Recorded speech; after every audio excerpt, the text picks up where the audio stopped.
아버지가 되는데 걸리는 시간. 영화 그렇게 아버지가 된다. 1만 시간의 법칙을 아시나요?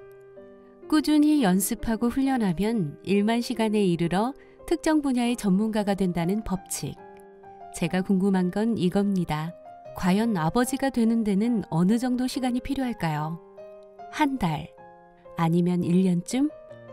영화 그렇게 아버지가 된다는 그 시간에 관한 이야기입니다. 여기 육아와는 거리가 먼 삶을 사는 아버지 료타에게 믿기지 않는 일이 생깁니다. 산부인과에서 아이가 바뀌었단 걸 6년이 지나서야 알게 된 것이죠. 유전자 검사를 통해 진짜 아이를 찾아내지만 문제는 지금부터입니다. 뒤바뀐 가정에서 자란 아이를 바꾸는 일은 당연하게도 쉽지 않으니까요. 그리고 여기 류다이란 이름의 남자도 받아들이기 힘든 결과를 확인합니다. 첫째의 초등학교 입학을 앞두고 실시한 피검사에서 엉뚱한 혈액형을 통보받았기 때문이죠. 산부인과에서 몇 가지 검사와 추적으로 진짜 아이를 찾습니다. 그렇습니다. 6년 전 료타와 류다이의 아이가 뒤바뀌었던 것이죠. 두 가족은 아이를 원래대로 바꾸는 일에 동의하고 아이의 적응을 위해 함께 시간을 보내기로 합니다.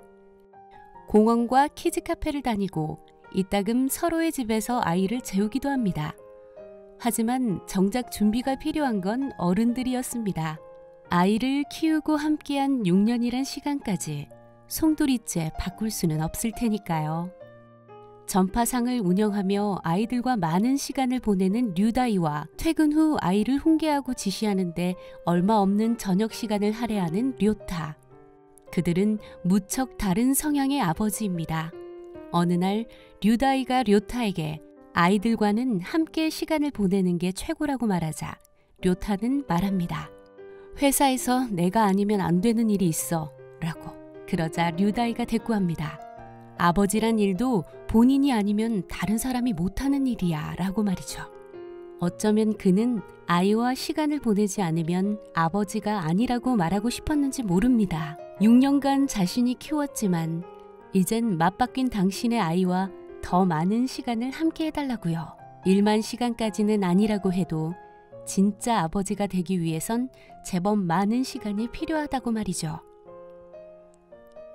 영화는 아이가 뒤바뀐 이 비극적인 사건에도 크게 낙담하지 않습니다.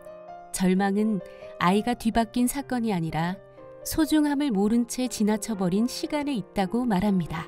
시간은 되돌리지도 누군가와 바꾸지도 못한 채 오직 흘러가니까요. 영화의 마지막, 세상의 모든 아이가 그렇듯이 료타의 아이도 결국 어디론가 떠나가는데요. 아이를 잃어버렸던 그는 아이의 뒤를 따라 걸으며 자신이 놓친 시간을 겨우 따라잡습니다. 미안하다고 말하며 그렇게 아버지가 됩니다.